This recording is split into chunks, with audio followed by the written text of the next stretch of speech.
Are you struggling for consistency in your sim racing? Does your iRating look like a roller coaster? If so, we have good news for you. The way to get more consistent is to first understand what you're doing differently than the professionals. And VRS is the answer. With our competitive subscription, you will have the telemetry, setups, tutorials, and everything else you need to fully analyze your driving. Our data packs and the ability to compare your driving with the best in the world will show you exactly where to adjust your inputs, change your driving line, and shave seconds off of your lap times. And our powerful and precise Direct Force Pro wheelbase and precision pedals are being used by some of the world's best drivers. All these champions agree that VRS hardware is not just the best on the market, it's also priced well below the competition. So if you're looking to upgrade to direct drive and the best pedals in sim racing, VRS is your answer. If you want to get better, get faster,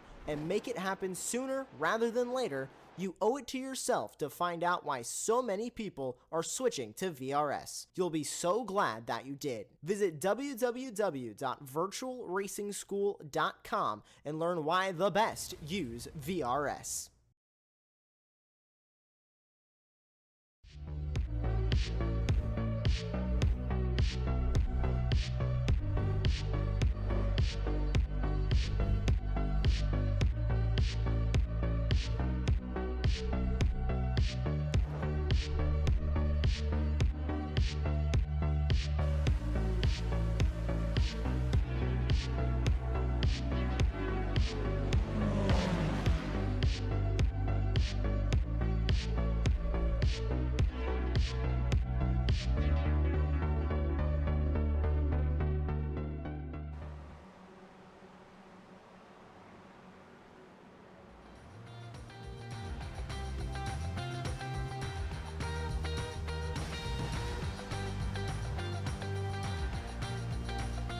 Hello and welcome.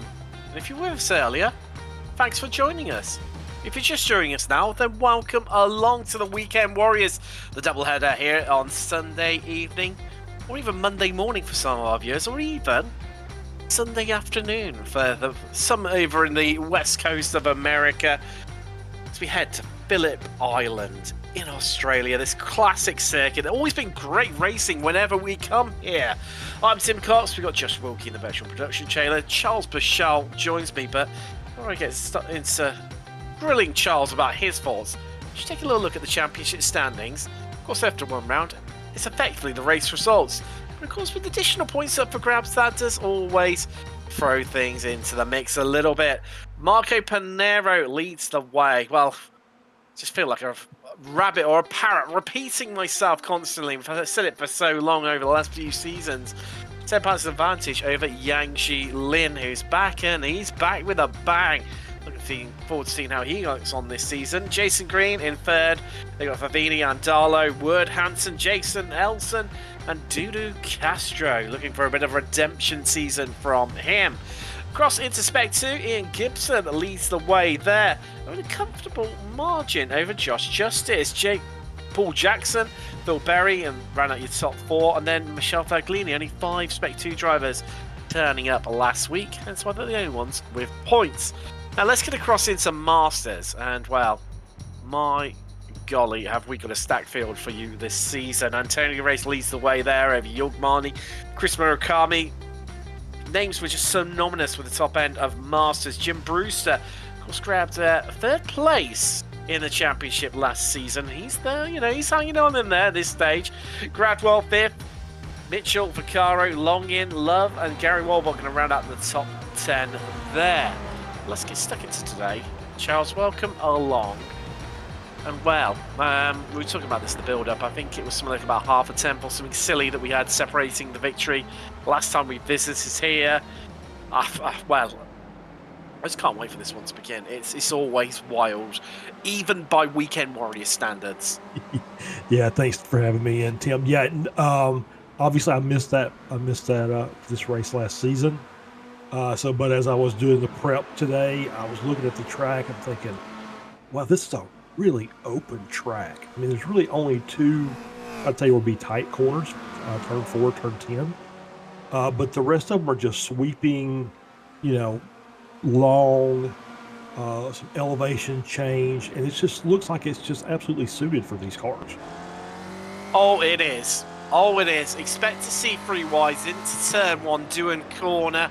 But it's a southern loop. That's the tricky, treacherous one for me, Charles. I know it's a bit more of a newer track for yourself, but I think you're going to come to love it. Well, we've got about a couple of minutes left in qualifying, and well, certainly 40 minutes time after we're done and dusted here today. Just on board with Jason Green, and that's one of the trickier parts of the circuit. Through Lukey Heights, down into MG. Just this crest of a hill here. So easy to lose the rear before you dart down into MG, hard on the brakes. And then it's about building that momentum, getting it just right, your throttle application. Out of 11, the short straightaway into 12. This is where you're just holding on for dear life, trying to carry that momentum, all of that speed. Head down the Gardner Straight, the front straight here at Phillip Island. It's outside of Melbourne in Australia. Green currently second. He's just on his out lap there. Not going to put Arrow in the pits, so he's not going to get out again. He's done and dusted in qualifying and has just shy of 2 tenths an advantage at the top. On board with York Marnie now. Currently highest driver in Masters. Phil Berry, top of Spec 2 by a considerable margin. He's a second place in Masters in qualifying. That's Ken Batley. He's all the way down to 24. This is that's a big jump from 8 to 24. So obviously a really good lap by Barry. Yeah, I was just looking at the timing tower, just like a half a second from first to 15th, thereabouts. So, but, you know, that's what we expect, right? I mean, the qualifying is always really tight in the spec racers. And, you know, we were talking about it before the race. The field is back to where we're used to seeing it. You know, 42 cars on the grid today looks like. So you just, yeah, the three wides are going to be, you know, plentiful today. So it's going to be just a really exciting race to watch. It is, and we've got 3 Aussies with us today. In the form of, well, one we've already mentioned, Phil Berry, 8th, the highest qualifier in Spec 2. We've got Tom Gradwell, who's 20th overall, 6th in Masters of all the qualifiers so far. And Brad Cathcart, well done by his high standards, down in 31st, languishing down there by his own standards. But one to watch out for is one of our fellow commentators here at Apex Racing TV, Larry McLeod, making his debut in the championship. Qualifying slap bang in the middle, pretty much in 19th at the moment. Just looking back from green, and you're going to see the power of the slipstream as we head down towards doing corner. Just giving his good friend Jorg Marnie a tow there, and does Marnie improve? Oh, Thomas Renders goes top of the pile. Wow, what a lap. I mean, Castro went from, Panero 408, Renders comes in with a 362, and that might be a biggest shock as anything that we've had. You know, it's just, you know, Panero's always up at the top of the board, always has really good qualifying, and for him to be not sitting on pole is a little bit strange.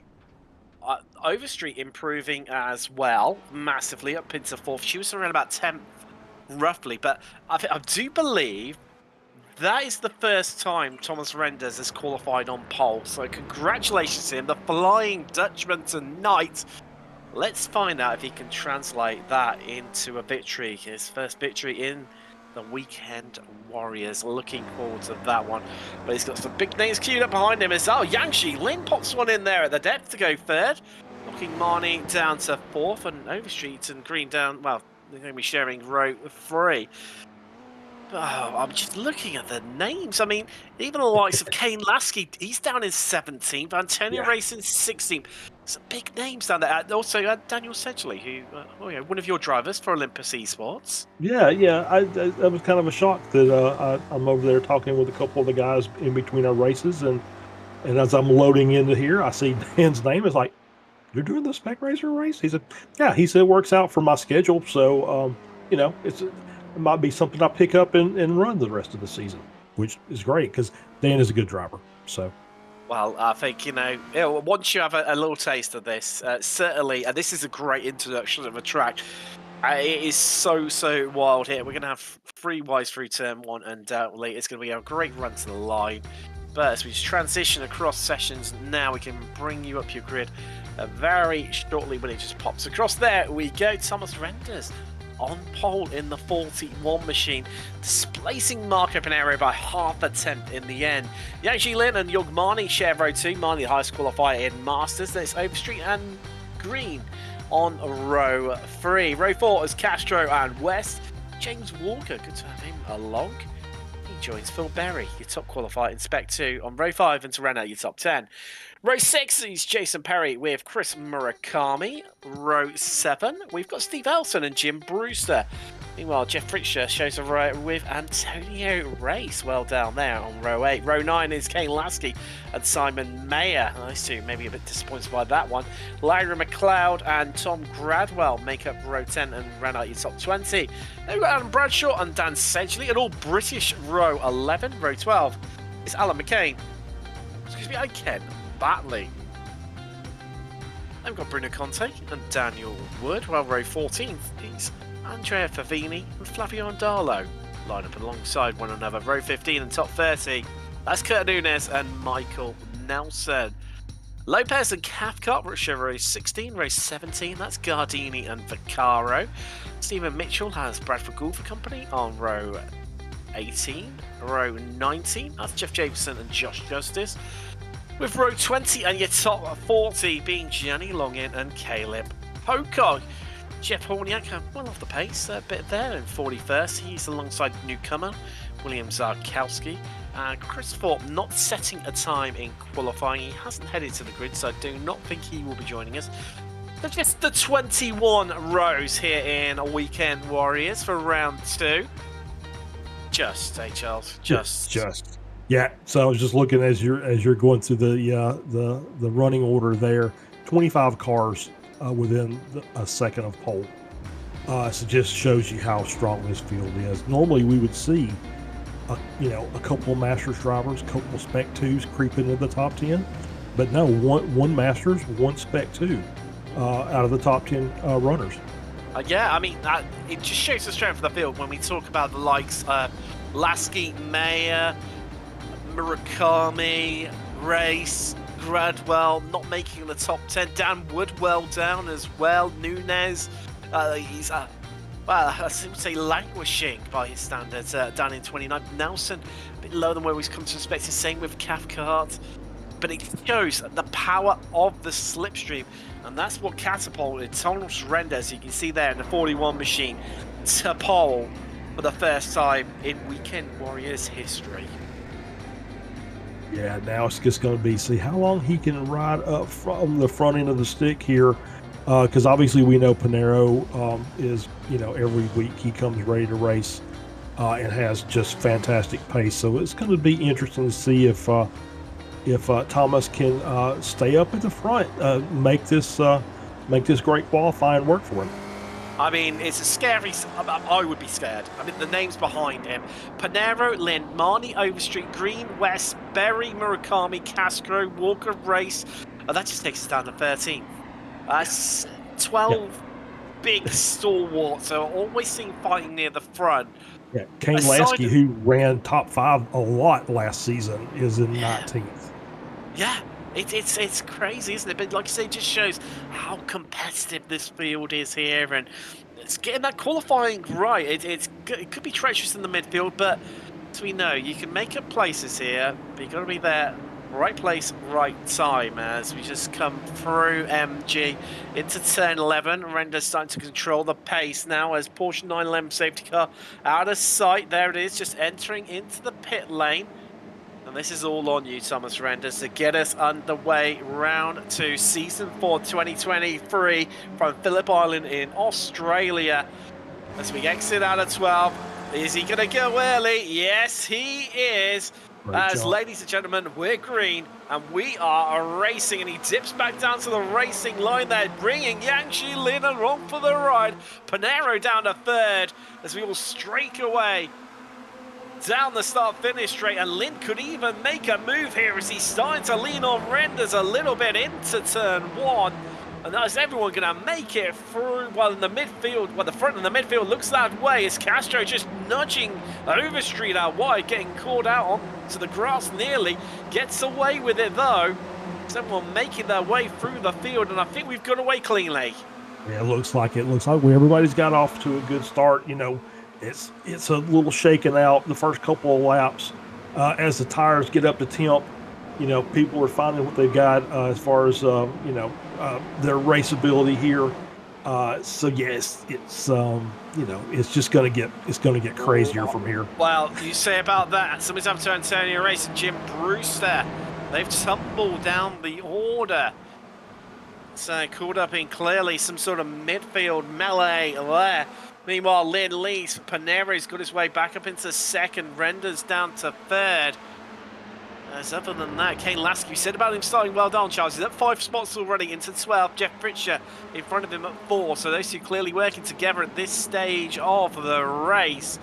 As we head down into MG for the first time. And this is where you get to see the power of the slipstream at Phillip Island as we wind it up out of 11 through into 12. And it's going to all change potentially, or we're going to find out who's fuel saving out there. Murakami making advances, just getting past Bobby West. In front of him, Lasky making up another place. He's inside the top 10 as he finishes lap 1. Yeah, it's that, and this is what we'll start seeing. Is we'll start seeing cars as we see Lynn with the fastest lap from second place. Panero out front now. We'll start seeing who wants to lead and who wants to just kind of follow and save fuel. Obviously, we're pretty sure Green is going to be one of those who will be content to just ride around behind somebody, and then we'll see who else is willing to do that. We'll get to find out as we delve deeper into this one. Meanwhile, Yogmani on the inside there. No, yeah, he doesn't want to wait around. He said, "I'm going to get to the front." He's not hanging around for anyone, is he? That's just Thomas Render's dispatched off, still leading Masters, but onto the podium overall. Also, it's happening to Jeff Pritchard. He's tumbling down as well. He's been involved in a bit of an incident, clearly. So, 3 casualties. Pritchard, Brewster, and Race. Been early incidents here today. Your man, Dan Sedgley, sorry, he's up 8, he's up to 14, so he's had a cracking opener here at Phillip Island. Big place escape for Vini up 9-2 as we see a replay now. Right, here's what happened to Jeff Pritchard. Outbraked himself, a tap from behind. Oh, no, a tap in front, and then, wow, collected by Bobby West, who had nowhere to go. Yeah, I think that might have been he just had to check up and maybe too hard on the brakes, and then with a little assist from behind, he's headed the wrong direction. So I'm sure didn't look like too much damage. So maybe he can just kind of work his way back into the field and maybe use some of this slipstream to get a few of these positions back before we get ready for the pits here in about 15 minutes or so. This is where it gets interesting, really. Oh, Castro off wide, so's Walker too. As Render's strung out on the outside there. I know there's a technical term for that, but I always just call it monkey see, monkey do. You're basically just following the guy in front. He goes wide, you go wide with him. So yeah, it's see that a lot. But obviously, you know, as we talked about this with the Formula Fords. You know, with the new friction model for the grass and the dirt, you know, you can take these cars off in the grass a little bit and feel relatively comfortable that you can bring it back on in one piece. But you do lose a lot of time now. That's the only trouble. Yeah, that's it. It does what it's supposed to do. It slows you down, but you manage to maintain some control of the car. But yeah, you're going to lose a couple of spots, but you get to live to fight another day. On board with Overstreet, that is Lasky in front of us in 9th for now, and currently trying to make Jason Perry's life an absolute misery. Really making up places here in the early stages is the American. Sedgley, highest position gainer. He's up to 12th, I'm sorry, 22nd.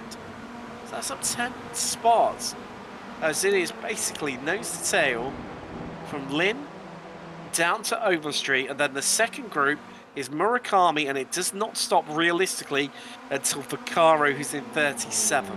Yeah, it's crazy. You're looking and there's just half-second gaps between every car or closer. It's just insane. So we head through Southern Loop now. For me, Charles, I think this is the second hardest corner on the track. It's never ending. If you get it a little bit wrong at the start or even the mid corner, it just amplifies. It's so hard to get it right on the exit there to bring the car back.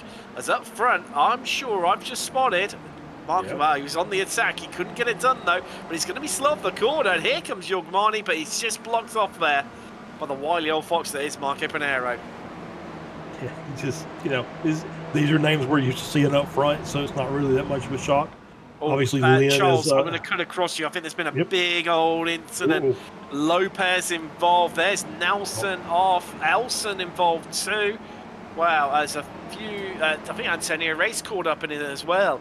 I think, that's down into Honda, isn't it? And there's been a bit of a collection of people as maybe someone's lost it or made contact, like we saw early on with Fritcher, but personified to a much larger scale. And that's really broken up that midfield pack quite a bit. There's some big gaps emerged already. I say big gaps by Weekend Warrior standards at 2 seconds.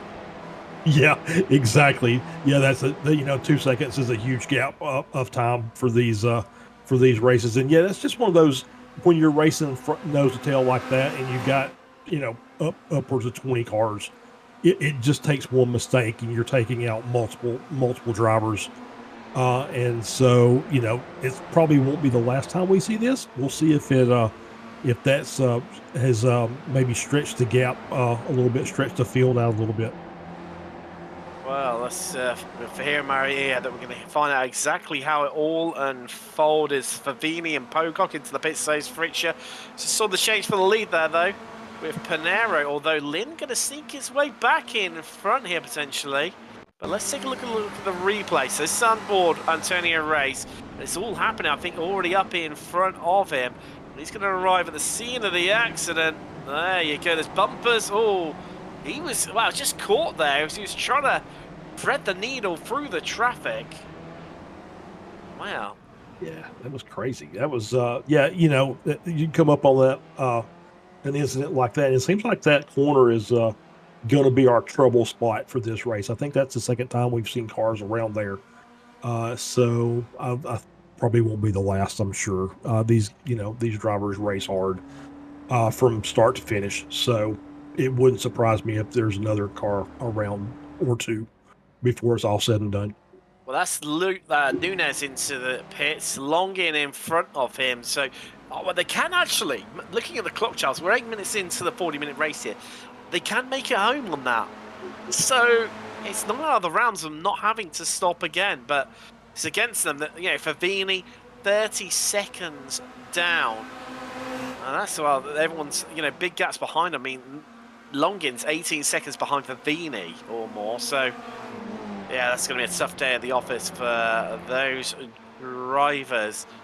For that melee, unfortunately, your boy Dan Sedgley, he's lost the honours of the top overtaker. Now gone to Claudio Gardini, the Swiss driver, at 15 spots. Yeah, Gardini obviously having a good run. Yeah, Dan's up 11, but, he's having, for first time out, he's having a pretty good race so far.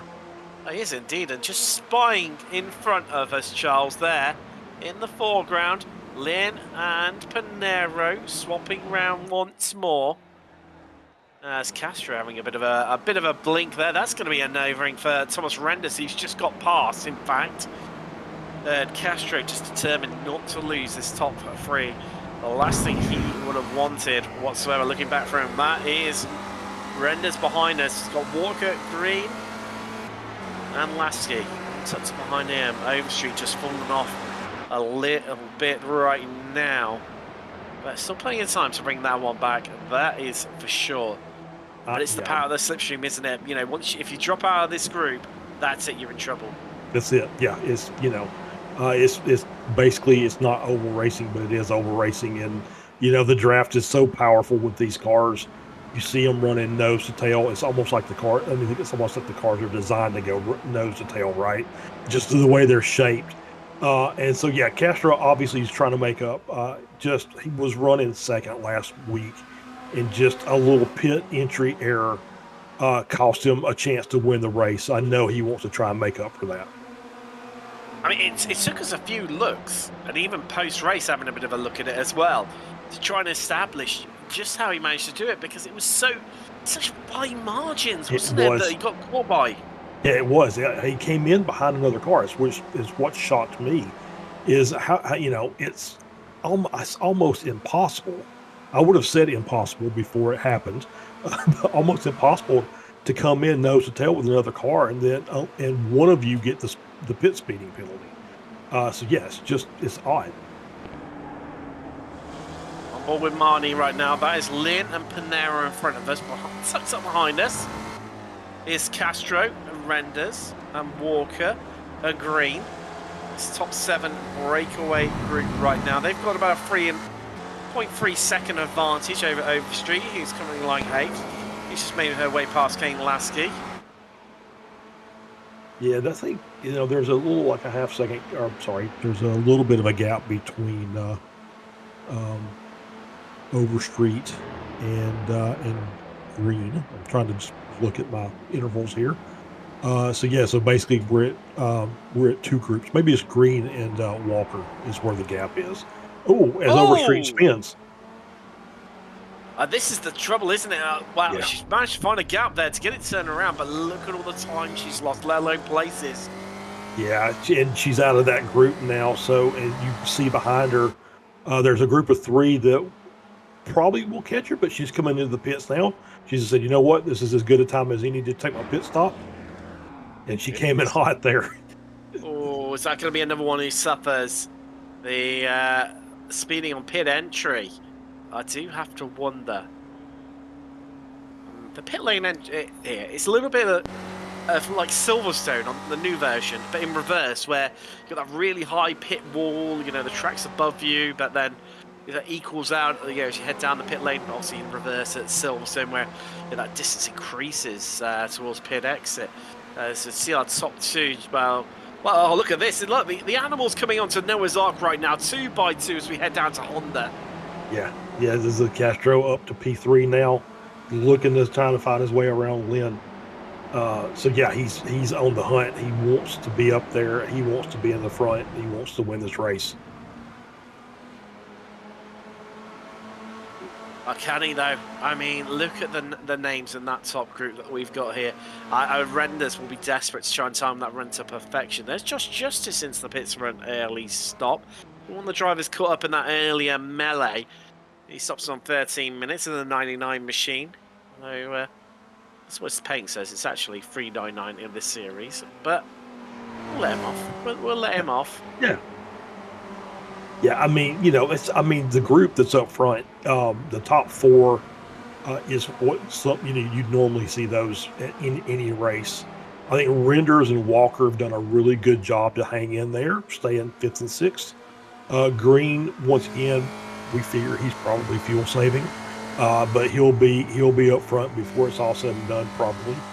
Sedgley's, like I said, having a good run, but that's where the gap is. So he's got the gap to make up. So he's just hoping that he gets some guys behind him. And Lasky, who is no slouch as a driver either, is right behind him and will probably give him some help. Brad Schuster's made his way past Gradwell. That's crucial in the battle for Masters podium. He's into 3rd in class right now. 2nd is Murakami. He's 10th overall. And of course, Yogmani in this lead group. So yet again, 2 by 2 into Honda as Walker gets past Renders. That's up into 4th for the Canadian. As Jeff Yorniak into the pits right now from 30th position. So if the drivers that have stopped so far, Charles, let's take a little bit of a look. Who's leading that way? Well, it's Larry McLeod, stopped on lap 7. He is currently 28th overall. That's the name to watch out for. That is a name to watch out for. Yeah, he's 41 seconds back. It looks like it's about a 30 to 35 second delta on the pit. So that's going to put him a little bit further up. Once the pit cycle's out, it's going to put him somewhere close to the top 10. Brilliant view here, gets the split screen there of coming down the pit lane versus that's coming down the front straightaway. And who is going to take this one? And interestingly, yeah, the pit exit here is a little bit tricky because it's basically straight onto the racing line.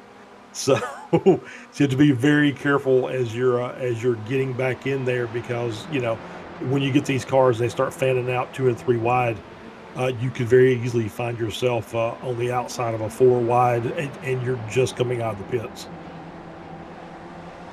Lynn past Panero, who's a bit wide there, and Lynn a bit slow of the corner, and here comes Castro into second. But he's only just nudging in front right now, Charles. Panero's going to have that inside line coming down into Honda. Who's going to be the last of the late breakers? This plays into Lynn's hand. He could open up a bit of a gap here, potentially. Still side by side. Castro and Panero, we know about those two. They've come to blows before here in Weekend Warriors.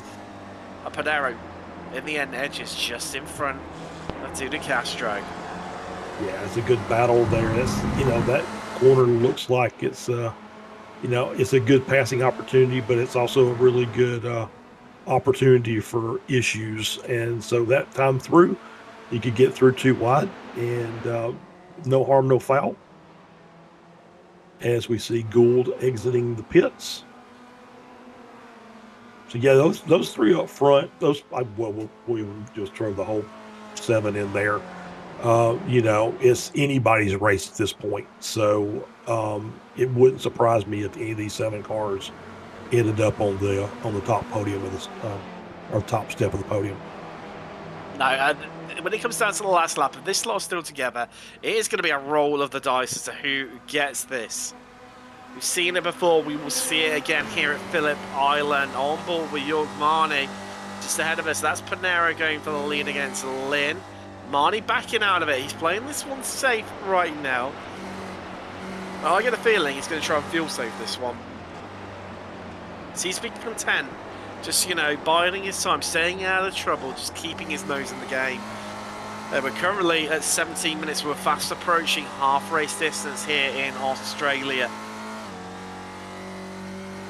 But equally, Jason Green, I think, Charles, having said that, as the top 2 again swap around once more, we know what he's like at fuel saving. He is the master of it. We've seen it in the Formula 4s time and time again. If he can pull off the same trick here, he's just quietly at the back of this group, minding his own business, and he's the one that they should all be worried about. Yeah, I completely agree with that.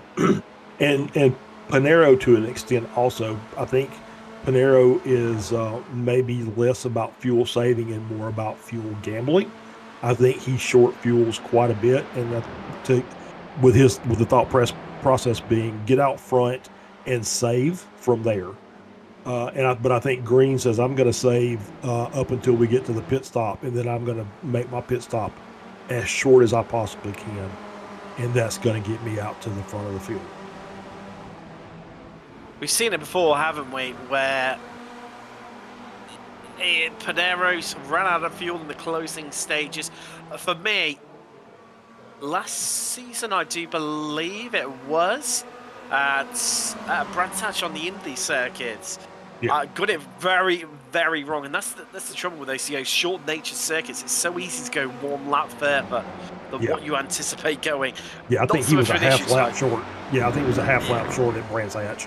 Oh yeah, it was. We were watching the gap tumble, weren't we, for the last couple of laps? Losing a couple of seconds per lap for what was going to be a dominant victory. I think he ended up finishing 4th in the end, or something crazy. If memory serves me right. Just on board with James Walker. So not so much an issue with us for us tonight, the fuel saving gamble.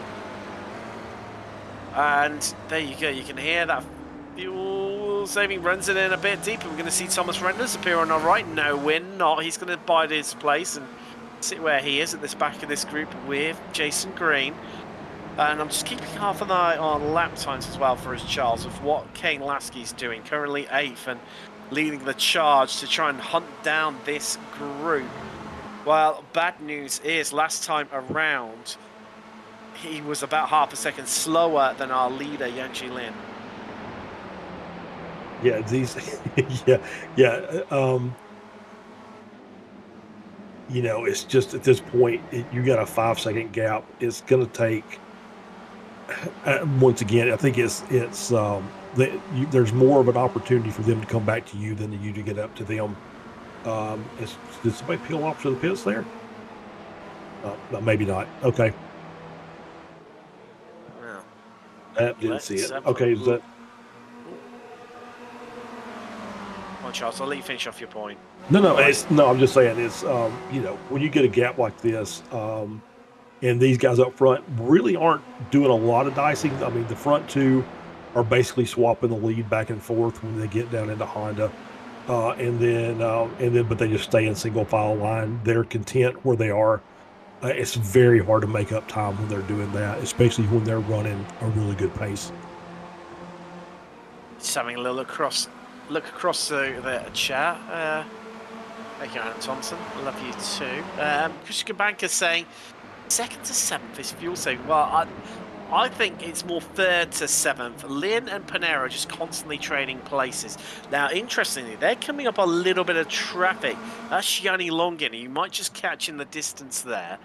And also Thomas Cope, someone you know very well, and we know here from Apex Racing TV, more in the GC3. Yeah, Stratosphere. Yeah. Apparently he's quite good in the Porsche Cup once in a while. Yes, he is. Saying, yeah, but Dan says at 13 places, he's up to 9th on his debut, so that's a cracking result for him. And who else have we got? Marco Paneri said hello at the start. Well, we know he's deep involved in racing. Trent Kramer saying hello from VIR. Also, we'll be visiting there next week in the Formula Fords in Weekend Warriors. It's going to be a fun race. It's going to be wild. It's going to be wild. Next week's Summit Point for the SRFs. We should tune in for that one here on Apex Racing TV. Lasky's in the pits. There we go. So yeah, there we go. So yeah, he's made up a lot of positions, obviously, and so now he said, you know, I don't think I want to really lead this group. I think I'm gonna come in and just get my stop done. Put some Sedgley back out in front of that second pack. As we see with him, Murakami's in there, West, Barry, and that's the group. Still trying to track down the front 7, and still, you know, 5.5 seconds. They're still just kind of losing time to them. Not too bad though, Charles. Looking at Sedgley's last time, and it was roughly on par, maybe a tenth slower than our lead group. But I mean, yeah, it's great they're maintaining pace, but they need to be catching them if they want to stand a chance of finishing on the podium here today. And I just don't see them doing it. 5.5 seconds, roughly the gap between our chasing group and our lead group right now. Lasky back out of the pits. He's come out to 15th, but he's in a pocket of space by himself. He does have Brewster about 3/4 of a second behind him. So that's going to help out Brewster. But crucially, Lasky's come out in front of McLeod, who's our lead driver who had stopped so far. Let's just take you through your standings there. So we're on fast approaching 24 minutes out of the 40 here. Lin, Panera, Castro, it's podium overall. Marnie, Murakami, Gradwell, you podium in Masters. They're 4th, 9th and 12th respectively. Spec 2, Phil Berry still leading the way commandingly. He's 11th overall. Second is Bruno Conti, the Italian. He's up to 21st. Second in class. And then Ken Batley's 32nd. So Spec 2 really spaced out in terms of their podium. As well, Daniel Wood, that's spinning the walls a little bit. And that's why he is all the way down in 27th. Yeah, that's the NASCAR modified look for the Spec Racer, with just no front end on it. Well, yet again, these two side by side. Castro just having a little bit of a slide there. Did well to collect it, but he's going to lose a place to York Marnie. He's going to say thank you very much, Dudu. I'll have that place from you. Oh, everyone's still together though. Don't need to worry about it too much here. Does Castro go on the attack? Lin playing the defensive game. Yes, Castro goes on attack, and he's going to get that place straight back from Marnie. Back up into 3rd for him. Still, it's. I mean, Christian Cabanco in the chat was saying, you know, second and 7th, but I think for fuel saving, I think realistically, actually, it's got to be Walker, Renders, and Green. Yeah, I think you're right. I don't think Monty does a lot of fuel saving. We've talked to him, and he just says, "No, I just drive." Now, I don't think he's really pushing I don't think he was really pushing the issue. I think if he wanted to get by Castro that time, I think he could have. It just didn't look like he was just he didn't want to really put a lot of risk into it at this point of the race. We'd say in England, didn't want to risk it for a biscuit. Exactly right. Not your sort, though. That'd just be wrong. Well, anyhow, back to this, the peloton, the following chasing group on board with Murakami. That's Dan Sedgley in front of us. We set up 14 spots. Cracking debut for him. Murakami going to be towed along now, but needs to be careful of West. There we go. Right behind us. He's got a crumple for an end. That's going to hamper his chance of progression and top speed. The drivers do have one faster pair available to their name. It's all Tom Gradwell into the pits. Where is he going to come out? Well, possibly even behind Larry McLeod and Overstreet. So, actually, no, Overstreet is it's about 13 seconds behind McLeod. So, could well nestle out behind McLeod there. But, I mean, this group still, well, McCain's the interesting one. So, Phil Berry, even, he's the. Well, he doesn't need to force the issue, really, does he? Look, no. He's leading Spec 2 by a country mile. In fact, Charles, he is 55 seconds in front of Bruno Conti, second in Spec 2. 55 seconds. Yeah, he's 1 minute 43 lap. That's a long time. It is a long time. Yeah, he's very content just to stay where he is. It's about the class position, I think, for these guys. So, he's leading by a big distance. So yeah, he's content to just kind of ride amongst this 4, and then see if they can track down the front, which looks like the gap's starting to drop a little bit. It's like that the second pack is starting to close up just a little bit to the front 7 as we see Lynn coming into the pits. Oh, wow. First to break off there. Gets it slowed up in time. That's crucial. We've seen that before. Dan Sedgley into the pits too. So's Phil Berry. In terms of Gradwell, where he came out. He came out 19th overall, 15 plus. So he came up behind to look McLeod, Overstreet, and Mayer, who'd all pitted so far. There's Lynn in his pit box. Interesting, he went, and no one else went with him, so could get hung out to dry, Lynn. That's the danger here at Phillip Island. Can he recover that one for, well, a chance of victory? I mean, for me, Charles, I probably would have bided my time and waited to see, gone with someone else. Just round this one out as long as possible. But we are on 28 minutes, so, we are deep into pit window territory here. Yeah, then I completely agree. Yeah, he's kind of just left out, and now he's he's basically by himself on track, which is not really the thing that you want to be doing when you're on a draft track like this. As we see, Lasky is in P10, so he was able to just basically he's got a 5-second gap over Sedgley now. So that was a battle that they were having on track. That undercut really did some work for him, so he's got a nice little gap and is kind of on his own as well.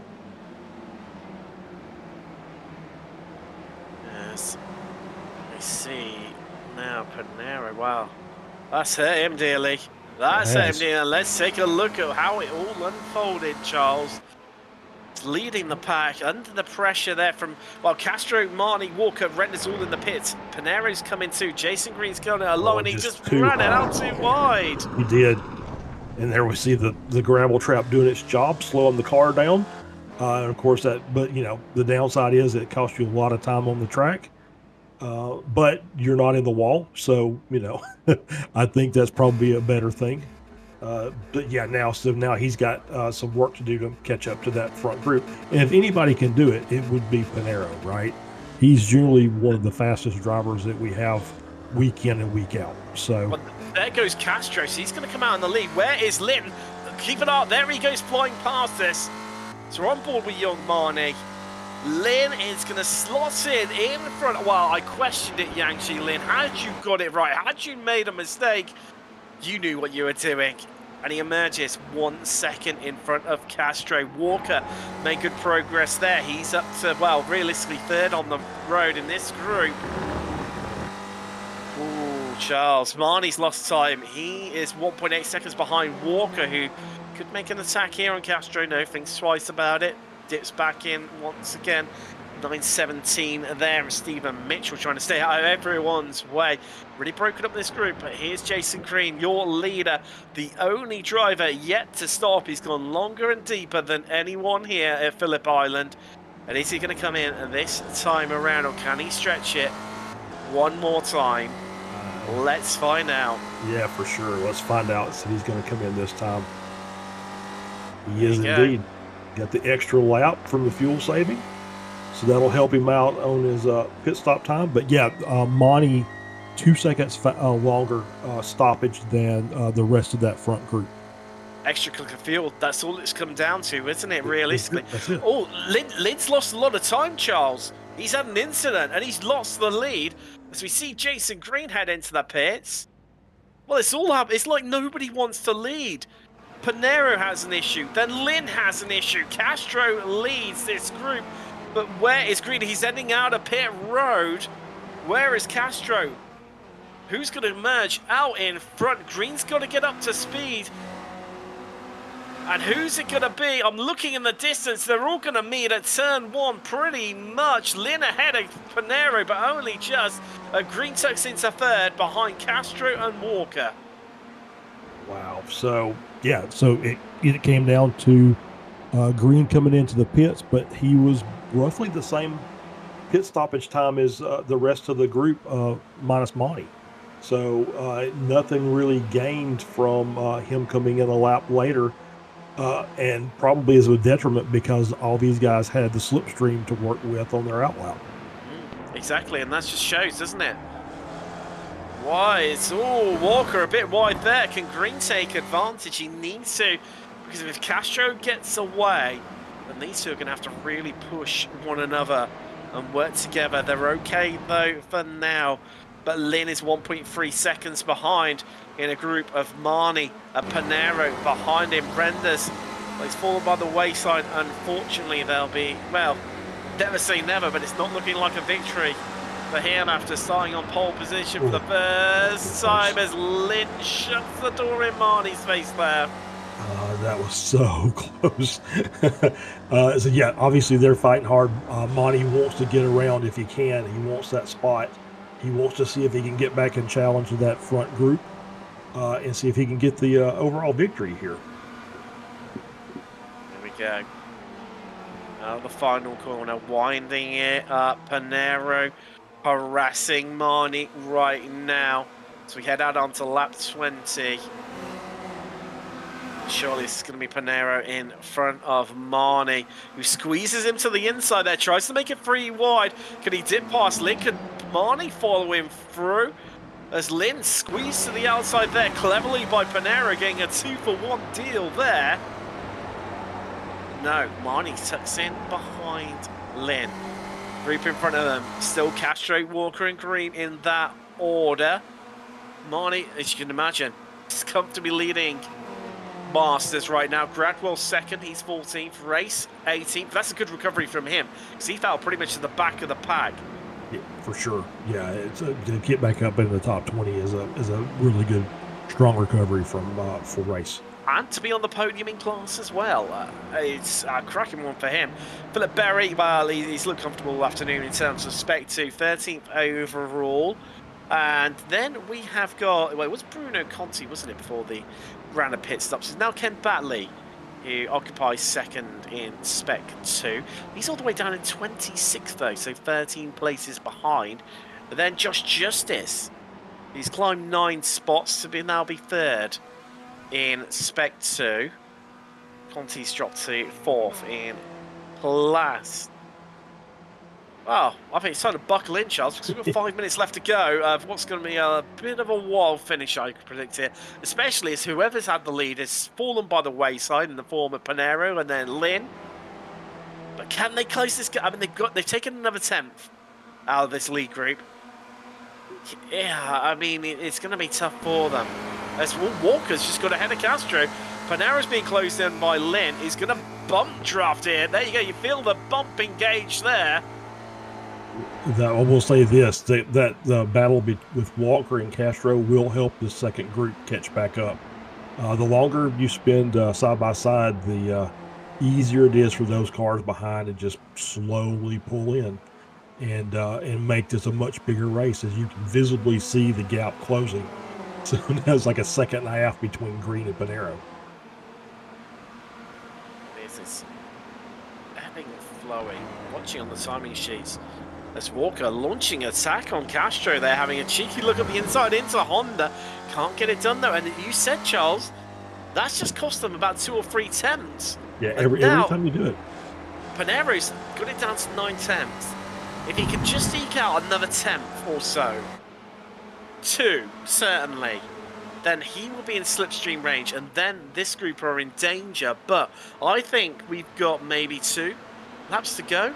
I think this lap and then will be on white flag lap, 1 lap to go. I think from my rough calculations, yes. Yeah, it kind of feels like that's right. So yeah. Oh, but they're there already. Look, they're there. Wow. Yeah, that just shows you how powerful the slipstream is here. It's just amazing. So now you've got Monty, who's kind of fallen off the back of this group a little bit. But you got the top 5 now. Monty obviously will get a really good tow down the straightaway here. As you see, Castro and Walker still battling up front. Well, they're gonna be, that is for sure, aren't they? Because we're down to the business end here, and Castro darts to the inside there. Can't get it done on Walker. Green now getting his elbows out, getting aggressive, but look who's sneaking his nose up the inside there. It's one Marco Panero. He knows how to win the Weekend Warriors. He knows how to win around here at Phillip Island. And yet again, showcasing his strength in this car. Up into 3rd, Green down to 4th, but don't discredit Yang Jilin. 5 at the top. Spec Race support drivers on the iRacing service are going at it here. We have only got 2.5 minutes, not even that, 2 minutes 20 left on the clock. Who takes this, Charles? I just don't know. I mean, who knows at this point? We got lap traffic in front. That's going to shake things up just a bit. Well, luckily, Dice has got 6 sides. Marnie, he's just maybe out of the equation, but he's saying that lap traffic could play a part of it and bring him back into this. If it does, just get that dice and roll it, Charles. That's who's going to decide who wins this one, I think. I think you're right. Here we go, folks. Here we go. And yes, it's going to be white flag in the air when they come across the line. But do you want to lead on to that final lap? That is the killer question. No. I don't want to be leading. Castro is just unless this lap car gets in the way, Castro's just a sitting duck because everybody's going to try, and they're going to fan out. It may be 3 wide going into 1 or worse. Poor Kurt Nunez there, squeezed to the inside. We're going to go 2-1. No, we can't make it free. Castro in the leader. Panero's up to 2nd. Walker squeezed out there. I mean, Castro got as close as he dared to Kurt Nunez. But that run to the line, we've seen it before here at Weekend Warriors at Phillip Island. He could lose it, or he could even lose it into Honda here, the lead, of which that might actually help him. He might let Panero through. As they're going to go 2-1. Oh, they're blocking here. Castro defending staunchly. Oh, they're close again. Walker out, Castro out, Panero taken out too. And I think Green's gone as well. Oh, man. No, Green's made it through. And look, well, it has he, because Lynn's on his inside. And Lynn's going to squeeze through. And there is Jorg Marnie, who's got a chance here, Charles, of winning overall in Masters. This is insane. I mean, that is not the way you want to end the race, but it looks like they're all still moving, but, that should have, that really shouldn't have happened. That's just was maybe one chance too many. Oh, that's you don't overtake through there unless you're Marnie giving it a go, and there's contact between him and Green. Panero's caught up too. Right, it's a two-way shootout now. Lynn versus Green for the lead, but Green's losing time. Marnie's off, he's out of the equation. As there is Lynn, and he's got 8 tenths the advantage coming round the final corner. He could win this. It's looking comfortable for Yangshi Lin to take victory here at Phillip Island. He's going to do it. Green's going to finish second. Walker's going to pick up third. There's Castros, Renders, Panero, Marnie. But let's have a look down through the order, because we're not done and dusted, Charles. This is the gift that's going to keep giving. Gardini versus, I think, Andalo's going to be the next one across the line. There goes Sedgley at 13 spots. Here it comes Andalo. He's 3 tenths behind. That's Lasky being pushed home by Bradshaw. Right, let's see what Andalo can do. He's 3 tenths behind. The run to the line. Is he going to be close enough? I don't think he is. Right, that's not also right. Next one up is Simon Mayer. Oh, that's close. Jess Jacobson. Couldn't quite make it. 600ths of a second. Wow. What a finish. Cathcart. Ooh. Yeah, exactly. I think I completely agree with that. That was a unanimous sigh of, wow, what have we just had there? So, sit rep, Jeff Jason, most amount of overtakes, 21. Wow, that's a big run. From 37th on the grid. Gardini, second place up 20. And then we've got a bit of a gap to, it's your boy Dan Sedgley at 13. No, Flavio Andalo gets third place in that honours. He's at 14, the Brazilian. So they're all pretty much together, the highest overtakers. Yeah, no, it was a good run. That was a good run. I mean, obviously, you don't want to see wrecks in the last lap of the race. But, they're all fighting for the win. And so you can't really fault them for trying to go for something, the old Ericsson Senna. If you fail to go for a gap, you're no longer a racer. I think that's the mentality a lot of these guys have, is if I can get to the front, I'm going to get to the front.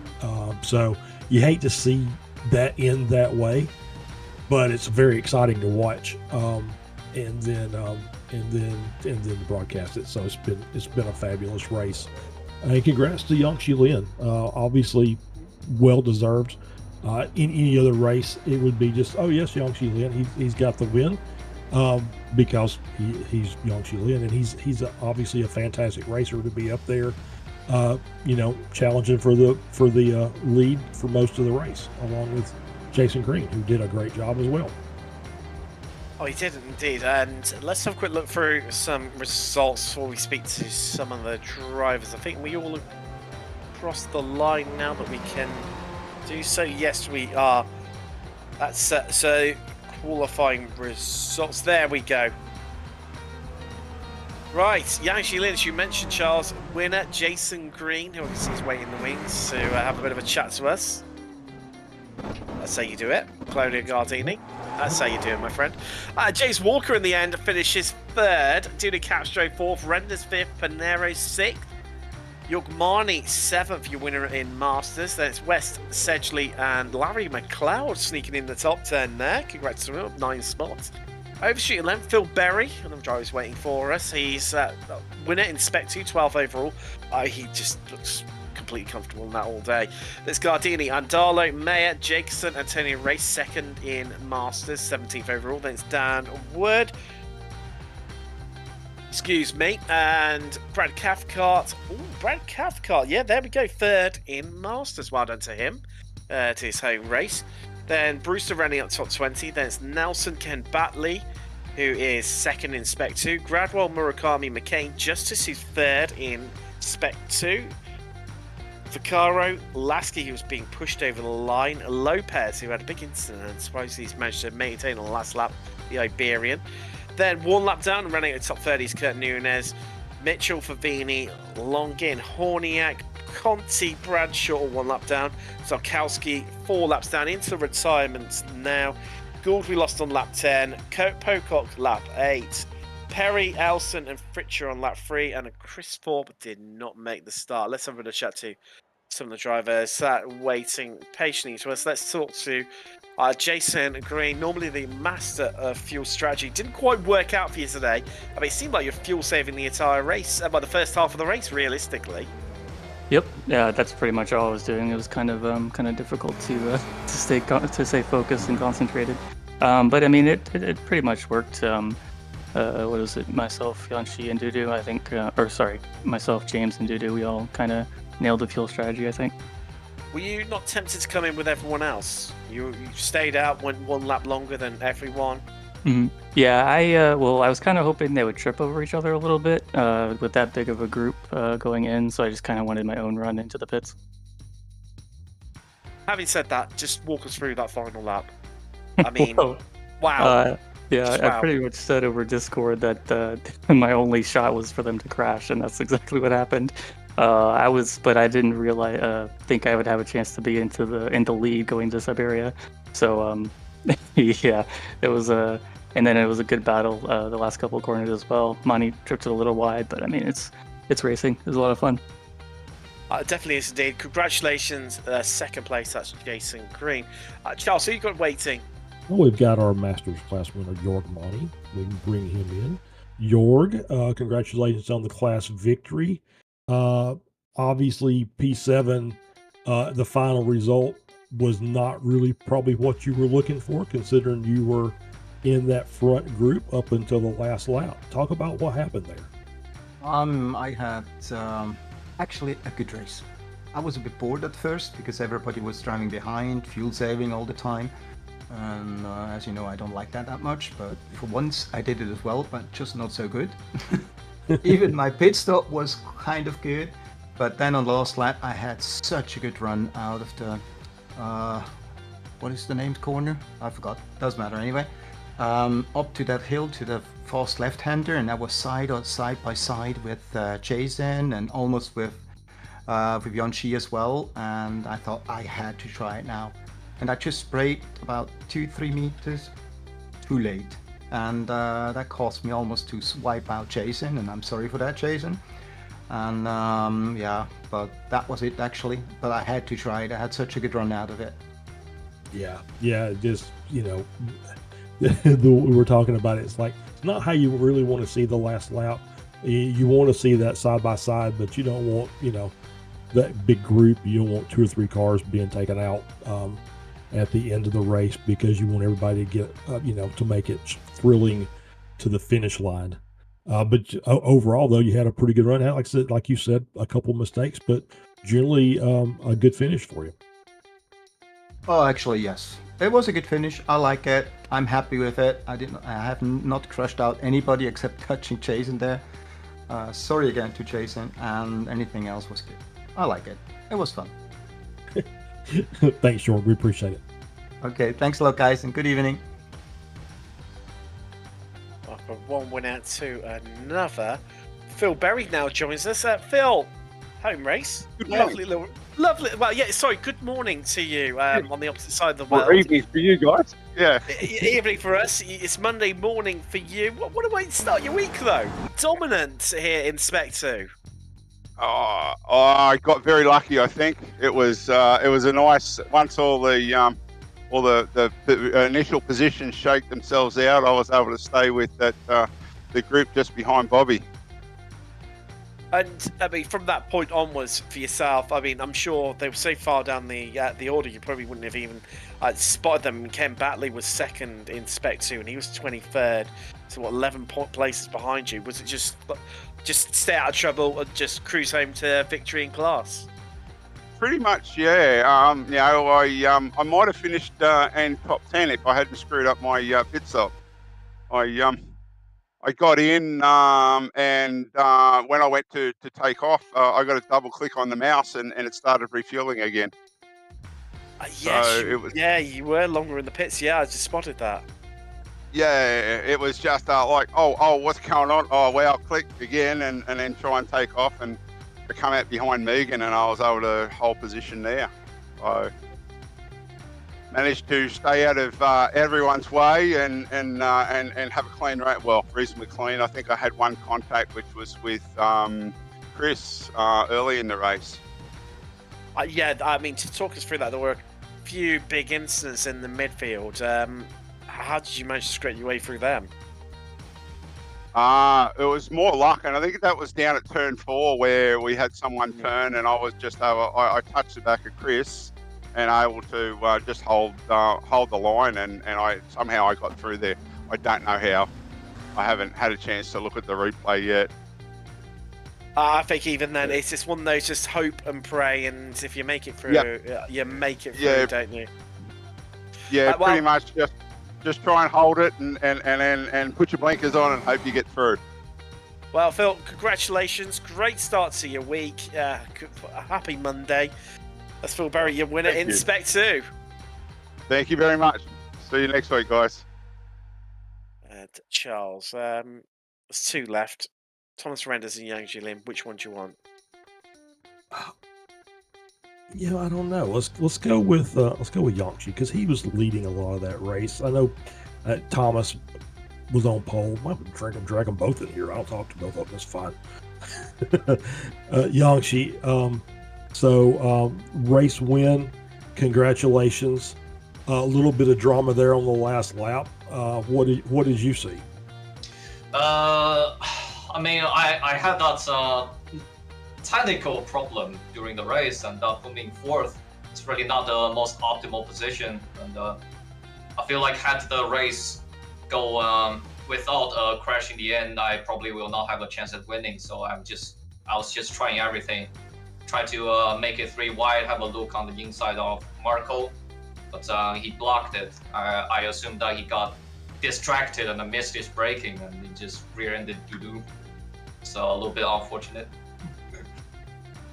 Yeah, it was, just watching this, looked like the first half of the race was basically, you and Panero swapping the lead back and forth.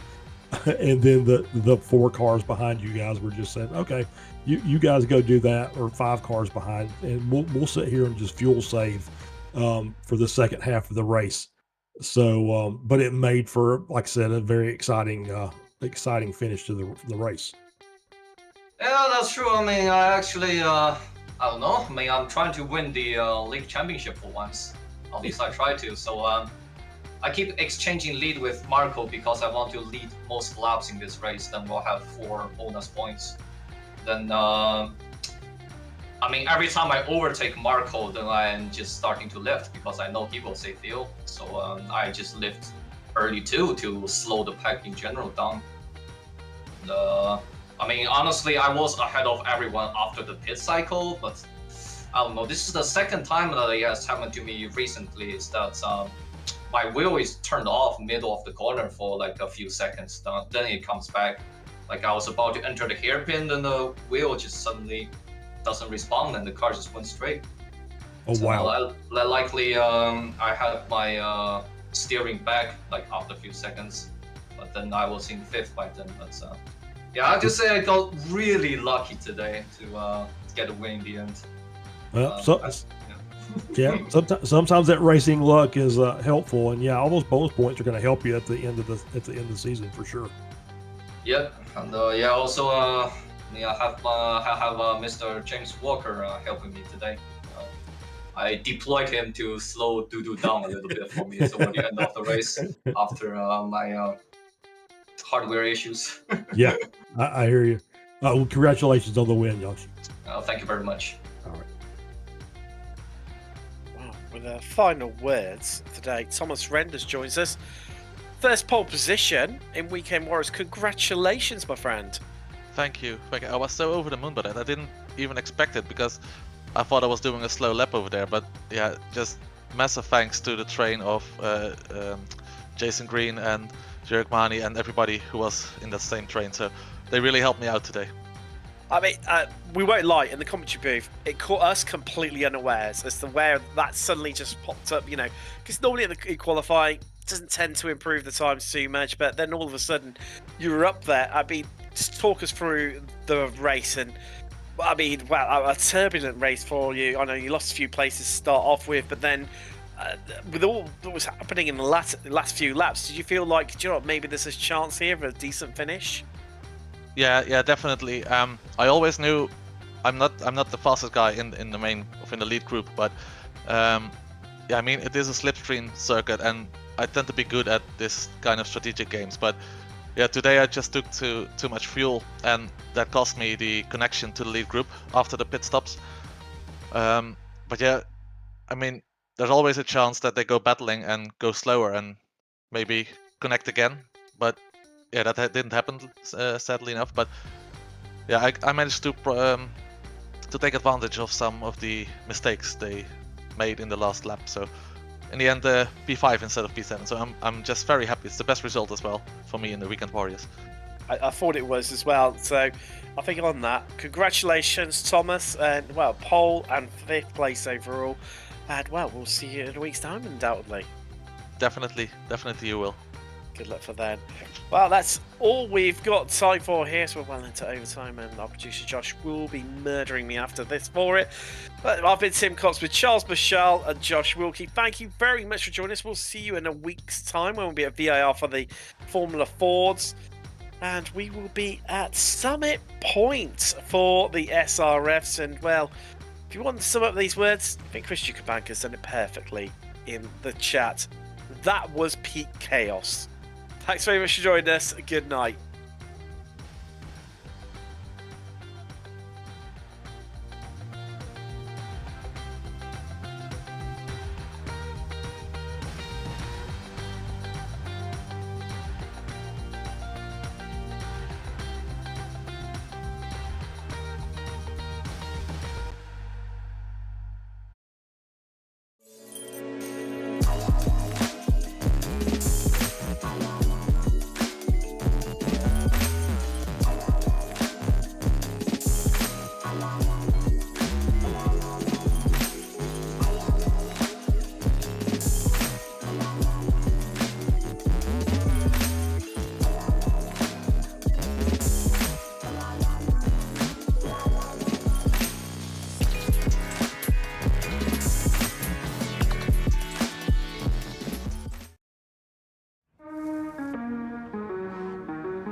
Are you struggling for consistency in your sim racing? Does your iRating look like a roller coaster? If so, we have good news for you. The way to get more consistent is to first understand what you're doing differently than the professionals. And VRS is the answer. With our competitive subscription, you will have the telemetry, setups, tutorials, and everything else you need to fully analyze your driving. Our data packs and the ability to compare your driving with the best in the world will show you exactly where to adjust your inputs, change your driving line, and shave seconds off of your lap times. And our powerful and precise Direct Force Pro wheelbase and precision pedals are being used by some of the world's best drivers. All these champions agree that VRS hardware is not just the best on the market, it's also priced well below the competition. So if you're looking to upgrade to direct drive and the best pedals in sim racing, VRS is your answer. If you want to get better, get faster,